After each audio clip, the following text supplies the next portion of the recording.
اللہ قرآن میں کہتا ہے والعصر ان الانسان لفی خسر، زمانے کی قسم بے شک تمام انسان خسارے میں ہیں۔ ارے انسان تو بڑا عظیم تھا، یہ خسارے میں کیسے آ گیا؟ ہاں انسان عظیم تھا، لیکن اس کی عظمت کی چمک ایمان کے ساتھ ہے، اس کی بڑائی ایمان کے ساتھ ہے، اس کی بہترین قوت صلاحیت ایمان کے ساتھ ہے۔ اگر انسان ہے ایمان اس کے پاس نہیں تو وہ انسانوں جیسی آنکھ تو رکھتا ہے لیکن انسان نہیں، انسانوں جیسے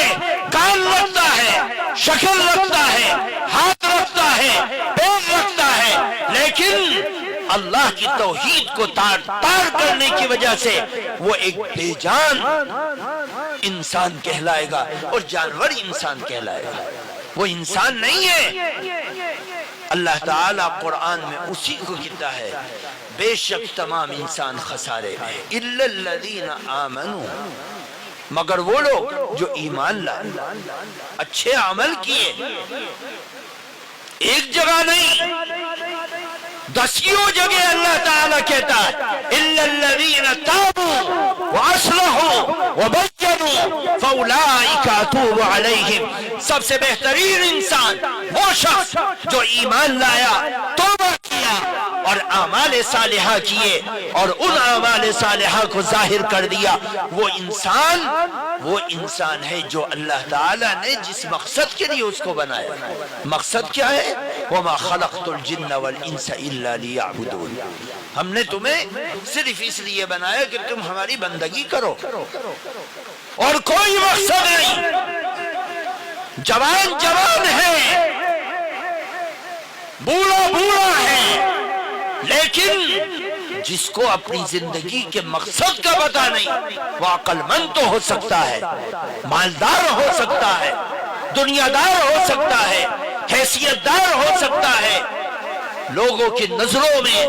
جاہ و حسب نسب والا ہو سکتا ہے، لیکن اگر ایمان اور اعمال صالحہ اس کی زندگی میں نہیں ہے تو وہ سارے کمالات اس کے عارضی ہیں جو ایک دن اس سے چھن جائیں گے اور پھر اس کے کام نہیں آئیں گے۔ میرے دوستو بزرگوں، اللہ تعالیٰ نے ہمیں انسان بنایا، اب اس انسانیت کو باقی رکھنے کے لیے ہمیں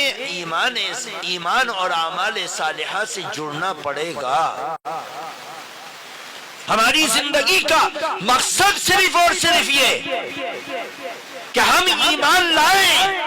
اللہ کے اوپر، فرشتوں کے اوپر، نبیوں کے اوپر، کتابوں کے اوپر، اچھی بری تقدیر کے اوپر، اللہ کی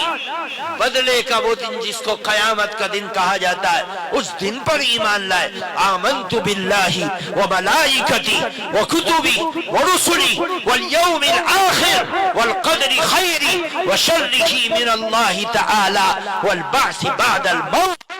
جو ایمان لایا، اس ایمان کی اتباع کرنے والا صحیح معنی میں ایمان والا انسان ہے، باقی سب چیزیں بیکار۔ اللہ کے نبی صلی اللہ علیہ وسلم کے زمانے میں جو شخص ایمان والوں کے ساتھ لڑنے کے بعد اس لڑائی کے اندر وہ قید ہو کے آ گیا، انسان ہے لیکن ایمان سے محروم ہے اور عمل سے محروم ہے، اس ایمان اور سچائی سے محروم ہونے کی وجہ سے غلامی کا توق اس کی گردن میں ڈال دیا گیا اور اس کو غلام بنایا گیا، اس کے اوپر غلامیت کا قانون لاگو ہو گیا۔ لیکن اگر وہ ایمان کا سچائی کا کلمہ پڑھنے والا بن گیا، وہ غلامی کی زندگی سے نکال دیا گیا، اب وہ زندگی سے نکل رہا ہے۔ حضرت بلال رضی اللہ تعالی عنہ غلام بنا کر رکھے گئے ہیں، ایمان کا کلمہ پڑھ لیا لیکن دشمن چھوڑ نہیں رہا۔ حضرت بلال رضی اللہ تعالی عنہ کو حضرت ابو بکر نے خرید لیا اور خرید کر سب سے پہلا کام یہ کیا کہ اے بلال ایمان کی حالت میں تم غلامی کی زنجیروں میں جکڑے رہو، نہیں، تم ایمان لے آئے، اب تم ایمان لانے کے بعد آزاد ہو جیسے ہم آزاد ہیں۔ میرے دوستو بزرگوں، اللہ تعالیٰ نے انسان بنایا ہے، انسانیت کی زندگی کا مقصد صرف ایمان ہے اور اعمال صالحہ ہے۔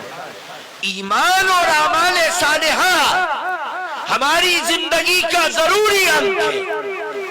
ہم اگر ایمان کا کلمہ نہ پڑھیں یا ایمان میں کمزوری لائیں یا اعمال صالحہ میں سستی اور کاہلی کریں، یہ یاد رکھو ہمارے بہت سے مسلمان نوجوان ایسے ہیں جو تقریریں سنتے ہیں اور تقریریں سن کر شب برات کے مسلمان بن جاتے ہیں، شب برات میں مسجدوں میں آ جاتے ہیں، جمعے کے دن مسجد میں آ جاتے ہیں، رمضان کا مہینہ آنے والا ہے، 10-12 دن کے بعد بس ساری مسجدیں آباد ہو جائیں گی، نوجوان بھی مسجدوں میں، بچے بھی مسجدوں میں، بوڑھے بھی مسجدوں میں، ہر شخص امیر غریب مسجدوں میں آ جاتا ہے، بس ہم پورے سال میں صرف 1 مہینے کے مسلمان۔ یہ ہماری کمزوری ہے، یہ ہماری غلطی ہے۔ ہم رمضان کے مہینے میں جب مسجد میں آتے ہیں تو ہماری توبہ جب ہی قبول ہوگی۔ توبہ ہمیشہ یاد رکھو کہ ہم یہ سوچتے ہیں کہ رمضان کے مہینے میں رو دھو کر اللہ سے توبہ کر لیں گے، نماز پڑھ لیں گے۔ یاد رکھو اگر توبہ کر رہا ہے انسان اور اس کی توبہ کے دل کے اندر یہ ارادہ ہے کہ میں ابھی توبہ کرتا ہوں، رمضان کے بعد پھر اپنے ڈھرے سے لگ جاؤں گا، تو اس کی توبہ ہرگز بھی اللہ قبول نہیں کرے گا، چاہے کعبہ کے پردے سے لٹک جائے۔ یہ توبہ نہیں ہے۔ توبہ حقیقت میں یہ ہے کہ اللہ کا بندہ ایمان کا کلمہ پڑھنے کے بعد اپنی زندگی کے گناہوں کو یاد کر کے شرمندہ ہو، پشیمان ہو، غلطی کا اعتراف کرے، یاد کرے، اپنے گناہوں پر ندامت کرے، آنسو بہائے اور اللہ سے دعا کرے، یا اللہ اب تک میرا گناہ ہوا اور انشاءاللہ اب آئندہ کبھی گناہ نہیں کروں گا۔ جب یہ سچی توبہ کرے گا اللہ تعالیٰ اس کی توبہ کو قبول کرے گا، کیونکہ وہ آئندہ اس غلطی کو کرنے کا سے توبہ کر رہا ہے، اللہ سے توبہ کر رہا ہے کہ میں آئندہ اس غلطی کو نہیں کروں گا۔ اور ہمارا ارادہ کیا ہوتا ہے؟ ہم یہ سوچتے ہیں رمضان کے بعد پھر وہی کریں گے،